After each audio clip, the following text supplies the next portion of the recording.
how I got completely how I got completely rid of anxiety using a mix of nutrition, meditation, exercise, sleep, and completely cured chronic anxiety, daily anxiety.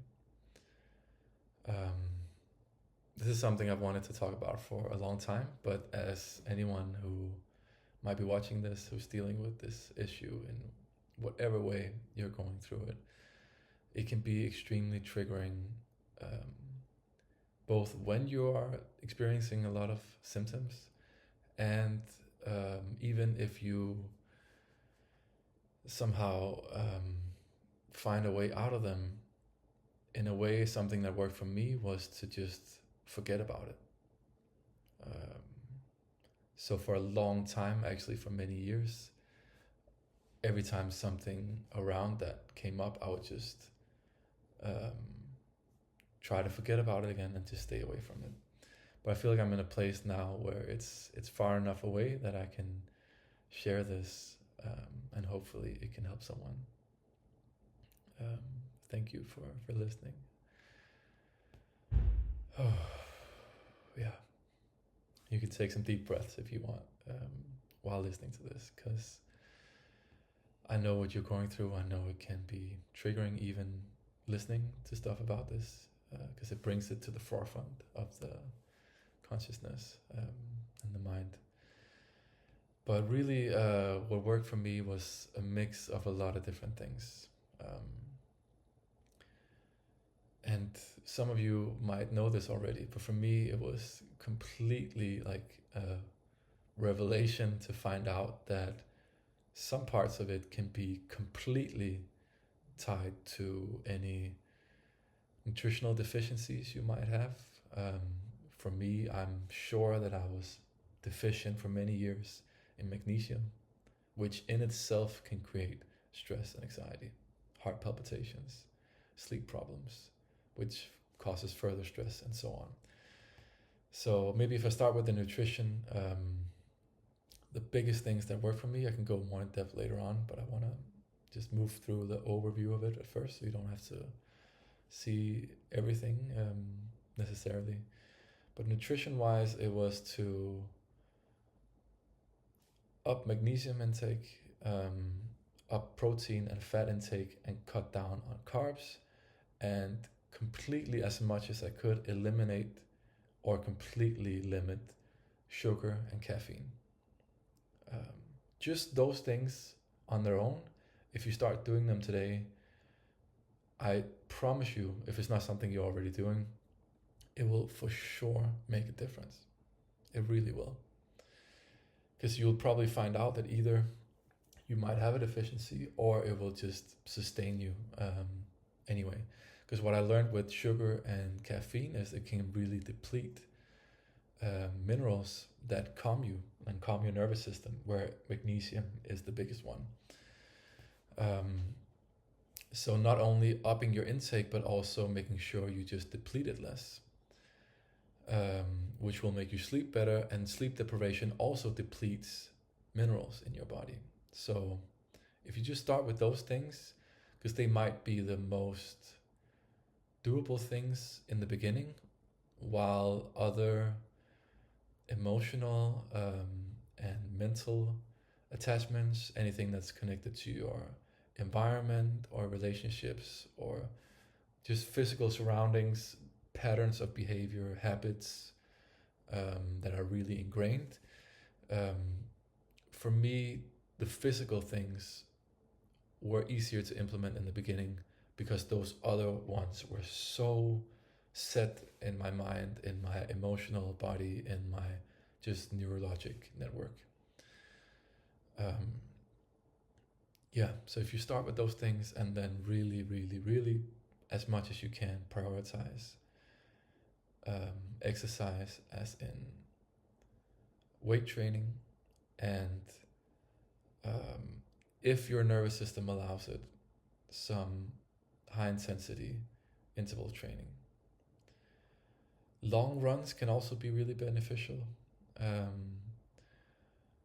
But yeah, maybe a mix of those, because if it's too slow, it might create the space for just thoughts to arise.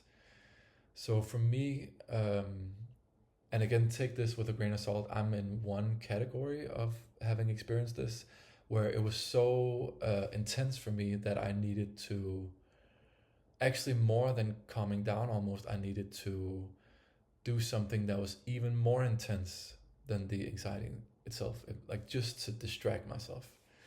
Um, and then combining that I would get so tired from that it would naturally calm me down as well.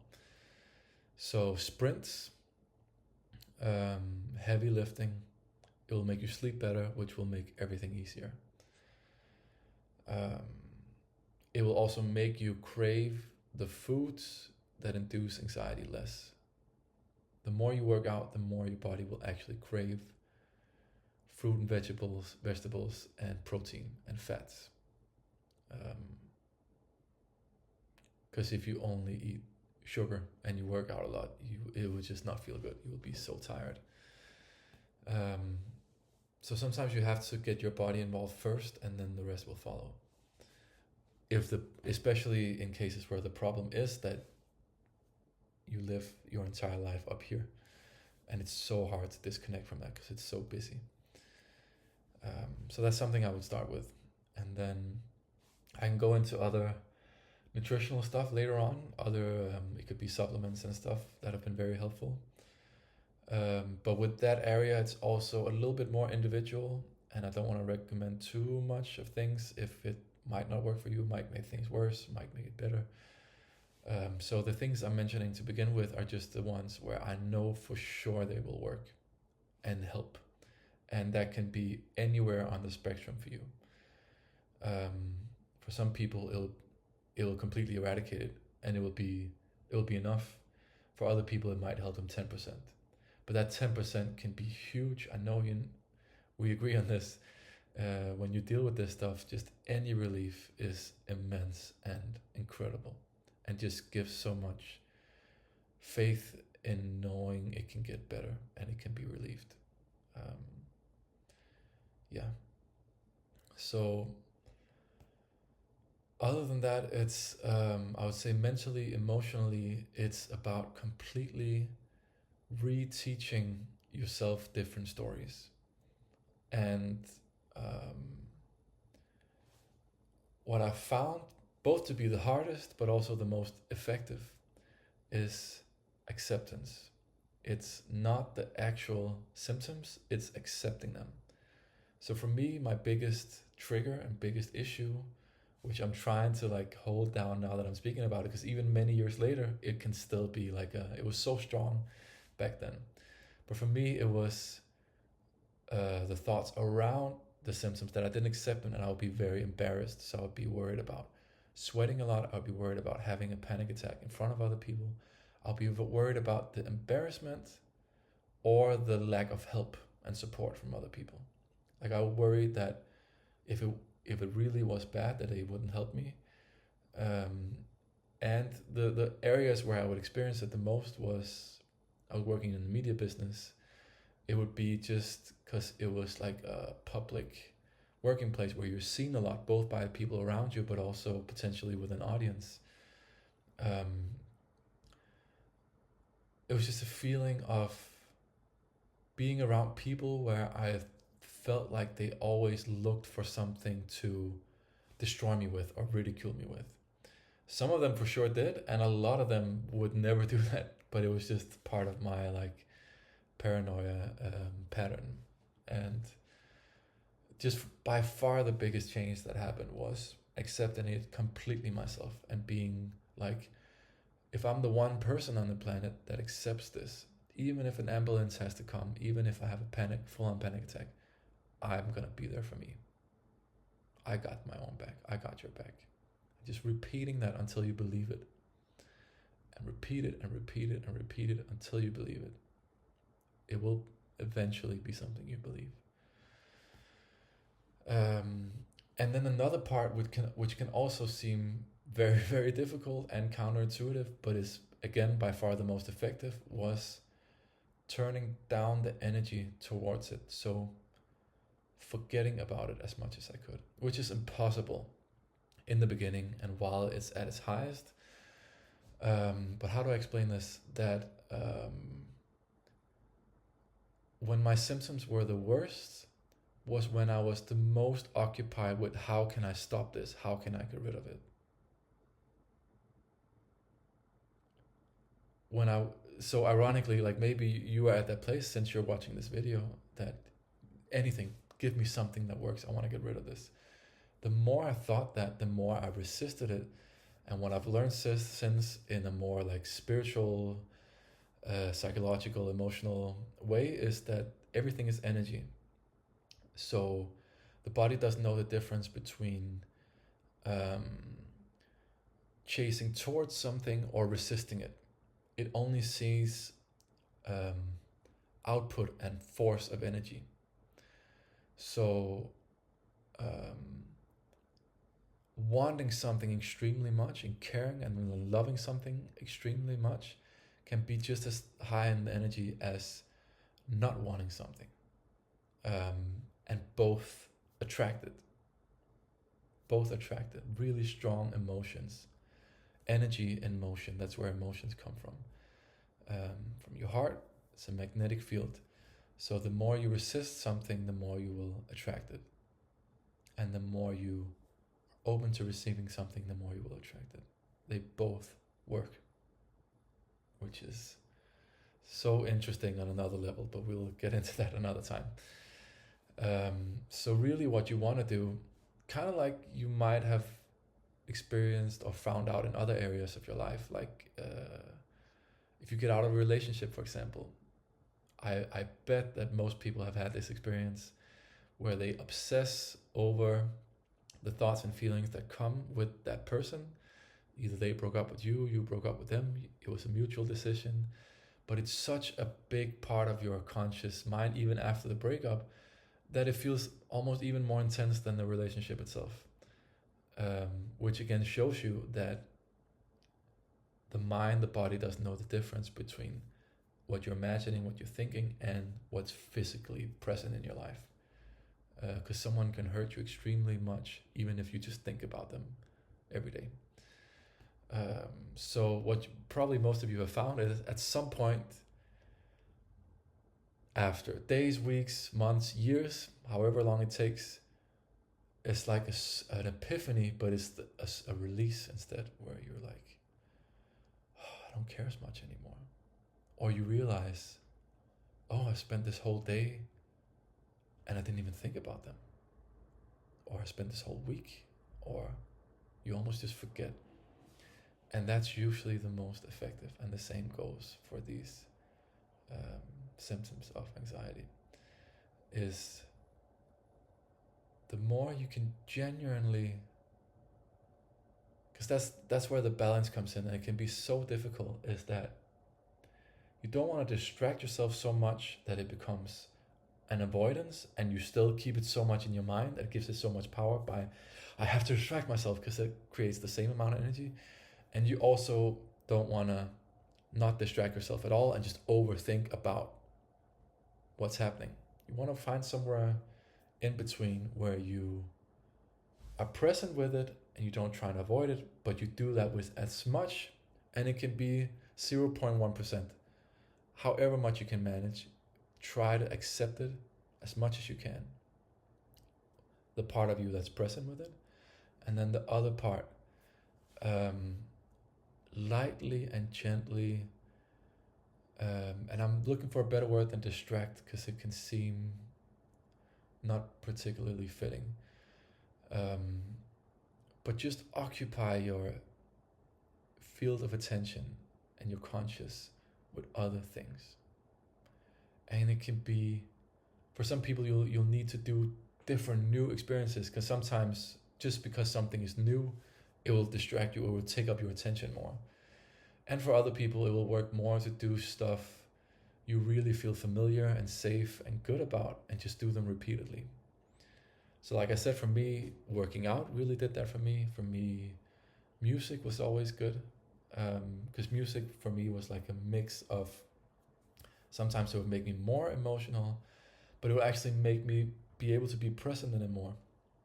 Um, and then it would also stimulate the part of me that's doing something else, and maybe even if it's only for a split second every minute that I have a thought that's outside of the symptoms I'm experiencing, that's good enough. And the more you can practice that, just like training a muscle, the better it will be. So just think of like activities you like doing, and just try to surprise yourself in ways that are kind of like with the exposure therapy, which I haven't like concretely done that with a therapist myself, but I guess I've done it in ways just on my own and from learning about it. But you want to find the right balance of trying to not spend too much time in environments where you know that's where your anxiety is highest. And you also want to not completely avoid anything completely, because that will give it more power and it will make it harder to ever go there again. For me, I had a time where I couldn't do meetings, I couldn't do cinemas, especially those two. Like any meeting at work or a lecture in university or a cinema. Those were my worst, because my symptoms or my like trigger point would be by far like it would be social claustrophobia in a way, like the feeling of being somewhere that you can't leave and you have to stay there for a while. And of course you can leave physically if you want to, it's not a prison, you can just get up and leave. But for me it was the feeling of all eyes are on me, and it will be complete public humiliation and destruction of me if people see me having a panic attack in this situation, which wouldn't happen. But again, I know you know this. This is it just turns into a pattern and it gets strong, and it's hard to get out of it, even if you know it doesn't make sense. Because knowing it doesn't make sense sometimes, at least for me, made it worse, because it made it more ridiculous and embarrassing, which then would fuel that same energy and make it even worse. So those were the places for me. So that's something I had to find a way where I spend less time there while I try to manage and do other things, but also not avoid them completely. And find a way to go there. Once you go there, make it as safe and good as possible, and then slowly let go of the crutches. So maybe you have to go there with the right people. Maybe it has to be the right lecture if that's the case, or meeting. Maybe you have to quit that job because it's just, if it's already a problem for you having meetings, and that specific work environment also has very toxic people, and most of your work is going for meetings, maybe that's not what you need to be doing at that specific time, because you'll be triggered so much that it's hard to slow it down at any point. So finding the balance is really, really crucial in that area of like really doing other things. I know a lot of people won't recommend that, you shouldn't avoid it. And then there's other people on the other side of the spectrum who will say that you should completely avoid it. I'm somewhere in between, I would say, where I would say find where it's good for you, try it out. But I would say, while it's really, really intense, if you are, as I was, having really, really intense symptoms, and it's daily, and it's a very strong pattern that's very, very difficult or impossible, it seems like, to get out of it, I would say just try to avoid the extremes. I would say anywhere in the middle where you don't expose yourself too much and you also don't avoid too much was the sweet spot for me. Just knowing, because like I said, the closer you can get to forgetting about it, the better. Which, of course, you don't forget about it. It's always on your mind, or it was for me. But the closer I can like get to turning down the energy a little bit. Because I have to avoid this is very intense. Or I have to go there anyway and face my fear is also very intense. So it's just about turning down the intensity. Let's take a deep breath. You're doing really well. And thank you for holding space for me. I feel it through the screen of just going through, revisiting some of these areas that have been completely, I never thought I would get out of it. Yeah, so thank you. So I guess those were the more physical, like nutrition, how to use your body, and then this was more about like environments, physical environments. Then I would say for more thought-based work, emotional work, meditation, even though it might seem impossible, it might be impossible, but if you can do 10 seconds, if you can do 2 seconds, sorry, excuse me, I want to keep it in just I wanted this to be as genuine as possible, because I know this is what I needed when I was experiencing this stuff. Not someone sneezing on my screen, but the thing that can be the most triggering is that you feel like anxiety feels like being more real than anyone else. It feels like experiencing more reality than people around you. I have a feeling that really landed with some of the people who are watching this, because it's something I actually just realized now, or thought of it that way. It feels like everyone else is a bit numb to the world compared to you, or you're just like naked and alone in the wilderness. Like it's just everything is more intense. Yeah, so I want to be here to tell you that I feel you with that, and it's important to find genuine people who experience that too, because just seeing that, I had so many people telling me, oh, you're not alone, I understand you, but if they're not going through the same thing, it can help you somewhat. It's nice to have support, but it's 100 times that seeing someone who really knows and who feels the same thing. So I hope you have that in your life. If not, let me be there for you right now. I understand. I really do. If it doesn't show right now, trust me. Yeah.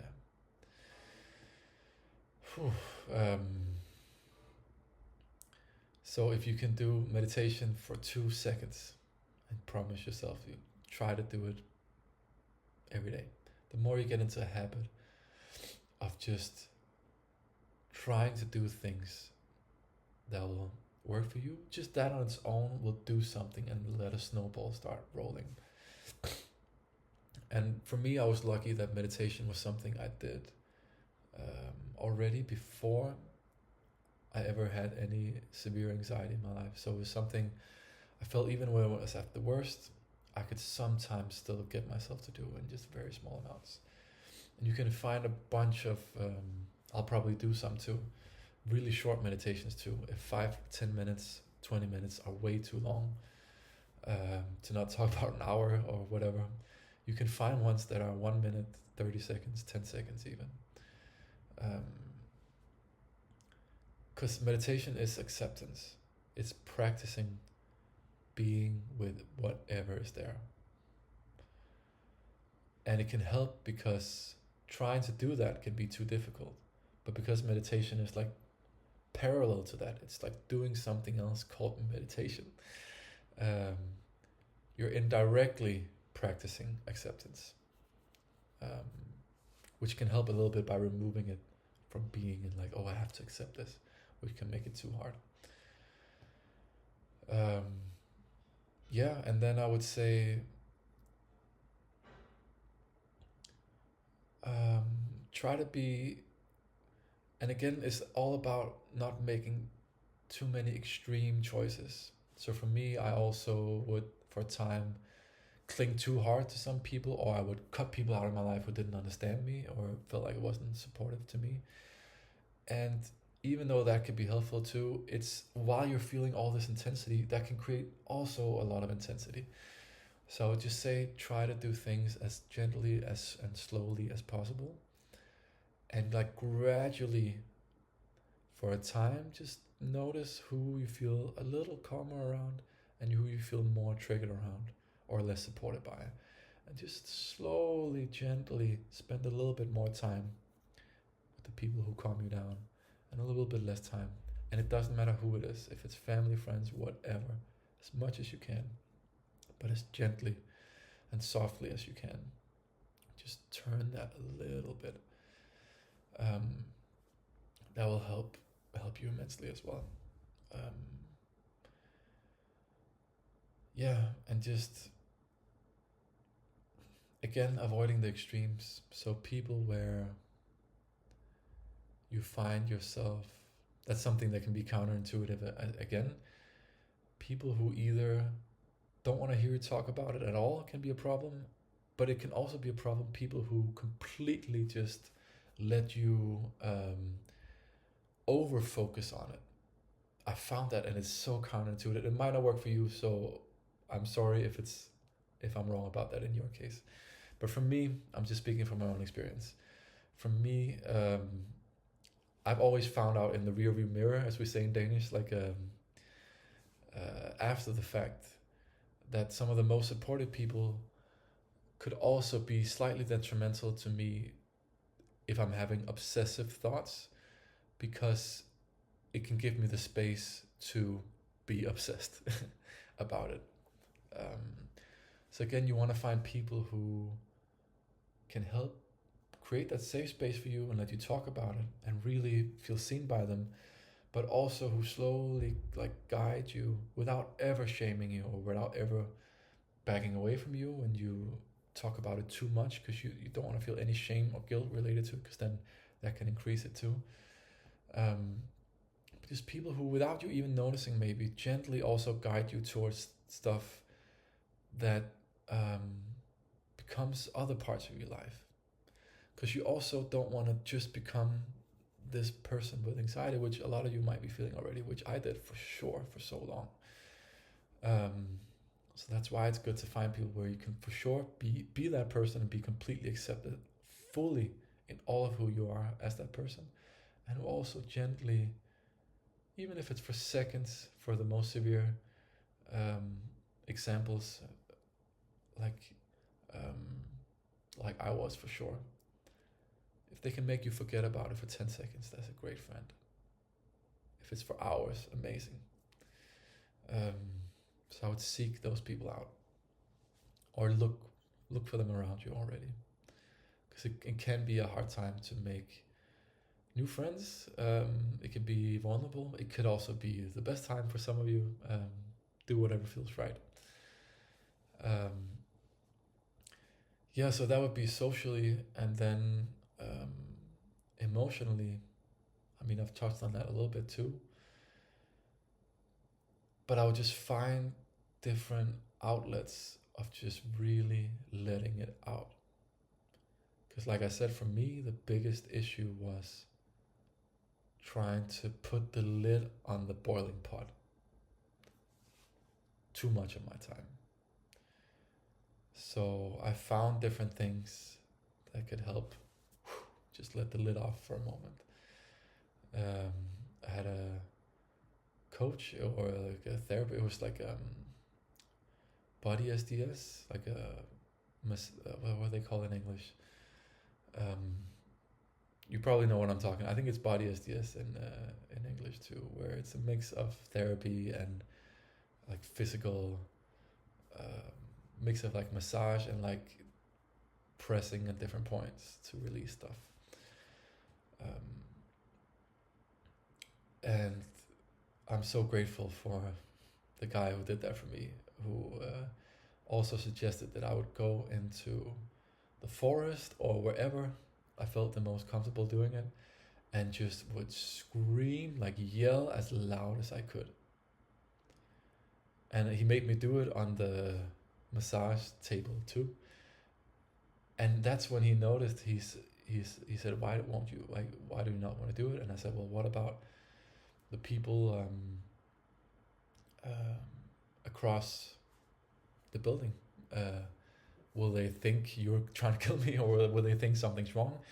And that's when I realized he really helped me understand that even deeper than the embarrassment part, because embarrassment was a trigger, a part of it for me, but the bigger underlying thing was actually not wanting to be a burden. Always feeling more comfortable being there for others and helping others than them being there for me. Because maybe I'm afraid they don't want to be, or maybe I just feel better and more in control when I'm helping other people, which is something I'm still working through.